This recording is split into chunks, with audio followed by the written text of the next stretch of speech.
Isang mainit na babala mula kay US President Donald Trump matapos isara muli ng Iran etong Strait of Hormuz, mga tol. Ito, basahin ko lang yung pahayag ni Trump. Ito ay mula sa Fox News, mga tol. Etong Fox News, mga kapatid, ay isang international news outlet. Kilalang kilala niyo naman sila, di ba? So ito yung sabi, "You close it and you won't have a country." Pag sinara mo yan, mawawalan kayo ng bansa. "You won't even make it back to your country." Sabing ganon ni US President Donald Trump. Dahil nga sinara na naman ng Iran, etong Strait of Hormuz. Feeling kasi ng Iran sila may-ari ng Hormuz eh. O kaya naman pagka nagkakaroon ng mga ganitong mga bagay, kumbaga parang nagtatago sila sa saya ng Hormuz. Nandadamay sila, mga tol. Hino-hostage nila yung Hormuz. Yun din yung minsan nakaka-bad trip sa Iran. Diba? Yun yung strategy nila eh. Kaya nyo ba talagang makipagharapan ng one-on-one dito sa US o kailangan nyo talagang idamay ang ibang bansa para lang ma-pressure din ang US? Diba? Parang ganun, mga tol, no? So ngayon, eto balita. No, muling isinara ng IRGC o ng Iran Revolutionary Guard Corps ang Strait of Hormuz dahil sa pagpapatuloy ng pag-atake ng Israel dito sa Lebanon. Diba? So instead na gantihan nila ang Israel sa ginagawa ng Israel na pag-atake sa Lebanon, 'di ba? Ang ginagawa nila, damay na natin yung buong mundo. No? Sara natin ang Strait of Hormuz para ma-pressure silang lahat. Kumbaga itong Strait of Hormuz, babae, nagtatago sila sa saya ng Strait of Hormuz. Yun din minsan yung nakakainis sa kanila. Kung inaatake ng Israel ang Lebanon at nababad trip kayo dyan, di atakihin nyo rin sila, pero idadamay nyo pa ba yung buong mundo? Kaya nga sabi natin, buti kung kayo-kayo lang yung nagkakapinsalaan kaso nandadamay kayo ng buong mundo eh. Diba? So sabi rito ni Ebrahim Solfagari, "The Strait of Hormuz is now completely closed and no ships have the right to pass. The US government did not fulfill any of its promises regarding Lebanon." No, panoorin natin itong balita mula rito sa UNTV News and Rescue. Iran ang muling pagsasara ng Strait of Hormuz ilang araw lamang matapos mapirmahan ang Memorandum of Understanding sa pagitan ng Tehran at Washington. Diba? Hindi naman Amerika umatake sa kanila. Ang hindi naman bansa nilang inatake. Ang inatake ng Israel is etong Lebanon dahil meron ding sariling dahilan ng Israel. At sinasabi ng Israel, teka, kayong dalawa lang naman ang nagkasundo Amerika at saka Iran. Di naman kami kasali dyan May sarili kaming problema rito sa Hezbollah. Threat sila sa amin. Diba? Eto namang Hezbollah, matapos nilang umatake sa Israel, sumbong kuya rin naman sila dito sa Iran. No, kuya, inaatake kami ng Israel pagtanggol mo kami. Kaya etong Iran naman, syempre, to the rescue naman para dito sa mga Hezbollah sa Lebanon. So ang ginawa nila, sige inaapi kayo ng Israel damay na natin ang buong mundo. Ganun na nangyayari. Giit ng Tehran, napilitan nitong muling isara ang mahalagang daanan ng mga barkong may dalang langis matapos magpatuloy ang mga pag-atake ng Israel sa Lebanon. Napilitan pa talaga sila dyan Attention all ships, attention all ships, attention all ships. This is Sepah Navy, Iran's Islamic Revolutionary Guard Corps Navy.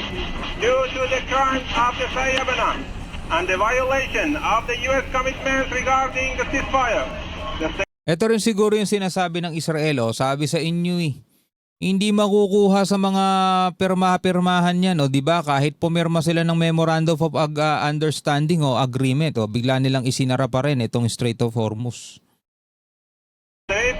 Kaya ang gusto talaga mangyari ng Israel magkaubusan na sila Kaso eto nga lang ang problema. Eto nga yung sinasabi ko Again mga tol, don't get me wrong, wala akong kinakampihan sa kanila. Di ako pumapanig sa Israel, di ako pumapanig sa US, di ako pumapanig sa Iran. Sinasabi ko lang sa inyo yung sitwasyon. Kung sila nagkakagulo, bakit hindi na lang nila sarilinin? Diba? Wag na nila sanang idamay yung mga hindi naman kasali. Yun ang problema sa Iran. Kapag nakikita nila na ganyan ang nangyayari, nangu-hostage sila. Ino-hostage nila yung etong Strait of Hormuz. Hindi nila kayang makipaglaban ng, sige, sabayan na lang tayo. Diba? is closed to all vessels again. It is emphasized that the Strait of Hormuz is closed. All vessels are ordered do not approach the strait. Nauna nang nangako ang Tehran na muling bubuksan ng Hormuz sa ilalim ng Memorandum of Understanding o MOU. Gayunman, nagbago ang posisyon nito matapos ang panibagong pagsiklab ng karahasan sa Lebanon. 60 days daw, 60 days mga tol. Biruin mo, ilang araw pa lang mula nang pumirma sila ng Memorandum of Understanding, nagbago na agad ang sitwasyon. Nung pumirma sila ng Memorandum of Understanding, di ba nagpapalakpakan pa lahat. Akala natin magkakaroon na ng kapayapaan. Yehey! Matatapos na ang gera dyan kasi meron na silang 60 days para ilatag yung mga technical part ng talagang kasunduan nila. Pero ilang araw pa lang mga tol, eto, sinara na naman nilang Strait of Hormuz. O ngayon, meron babala si Trump. Eto, you close it and you won't have a country. You won't even make it back to your F country, sabing ganun ni Trump. Noong Biyernes, naglunsad ang Israel ng malakihang airstrike sa timog ng Lebanon matapos mapatay ang 4 nitong sundalo sa labanan kontra Hezbollah. Umabot sa Balikan natin kung bakit ginagawa ng Israel yon mga tol. Eto sabi sa balita. Naglunsad ang Israel ng malakihang airstrike sa timog ng Lebanon matapos mapatay ang 4 nitong sundalo sa labanan kontra Hezbollah. Meron daw silang 4 na sundalo ang nasawi dahil sa labanan kontra Hezbollah kaya naglunsad sila ng mga pag-atake sa Hezbollah rito sa Lebanon. Hindi natin sinasabing tama Israel, may mali rin sila mga tol. Pero may mali rin yung Iran para idamay yung ekonomiya ng buong mundo. Kaya nga tulad ng sinabi ko kanina 'di ba? Sinasabi naman nilang malakas sila eh. Sinasabi naman nilang kaya nila eh. Pero anong dahilan para magtago kayo diyan sa likod ng Strait of Hormuz, 'di ba? Umabot sa mahigit 8 Ito bang Israel meron din ba silang hostage para ipresyo ng kalaban nila? po ang nasawi sa mga pag-atake ayon sa mga otoridad sa Lebanon. Bilang tugon, nagdeklara ang Estados Unidos at Qatar ng panibagong tigil putukan sa pagitan ng Israel at Hezbollah. Ito namang Israel din kasi ayaw din paawat, ang kukulit din. Ngunit wala pang isang araw ang nakalipas nang muling magpalitan ng pag-atake ang magkabilang panig. Nagpalitan ng pag-atake. Ayon Ibig sabihin, gumaganti rin yung Hezbollah. sa Israel Defense Forces, mahigit 50 rocket at projectile ang inilunsad ng Hezbollah laban sa mga pwersa nito sa timog ng Lebanon. Di ba? Kung inaawat nila yung Israel, edi awatin din nila yung Hezbollah. Hezbollah once again attacked the IDF soldiers operating in southern Lebanon to protect the Israeli civilians. We lost 4 of our soldiers.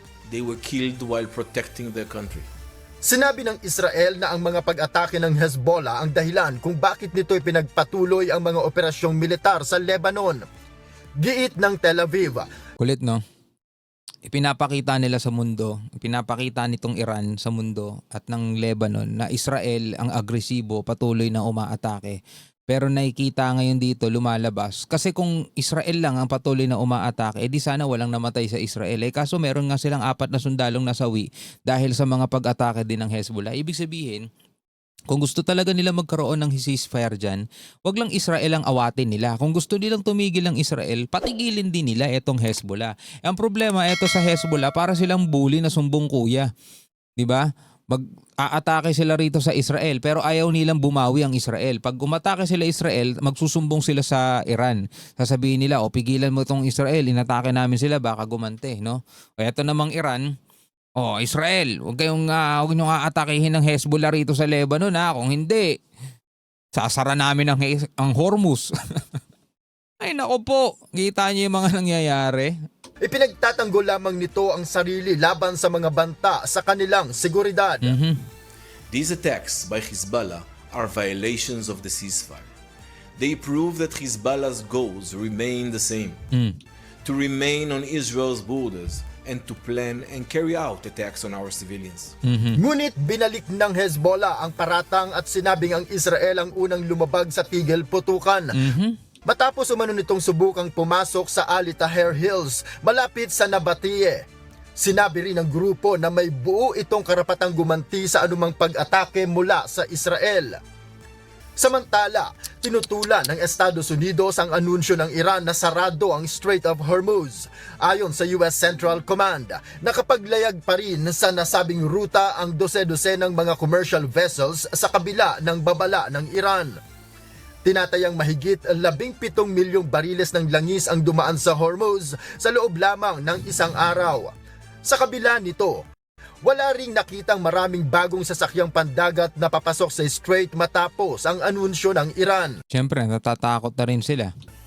Nananatiling kritikal sa usapin sa negosasyon ng Iran at Estados Unidos ang malaya at tuluyang pagbubukas ng Strait of Hormuz na dinadaanan ng malaking bilang ng mga barkong nagdadala ng mga langis sa iba't ibang mga bansa. Kaya nakabantay na lang tayo kung anong mga nangyayari dito eh. Pero parang ang hirap ng asahan na magkakaroon na talaga ng ganap na kapayapaan dyan kasi any moment pwede talagang masira. Yung Memorandum of Understanding na yon is just a piece of paper. Sabi nga gano'n ni dating President Duterte, di ba? It's just a piece of paper. Yun dun sa 2016 arbitral ruling, arbitral award na naipanalo ng Pilipinas. It's just a piece of paper. So eto, it's just a piece of paper lang din na pinirmahan nila.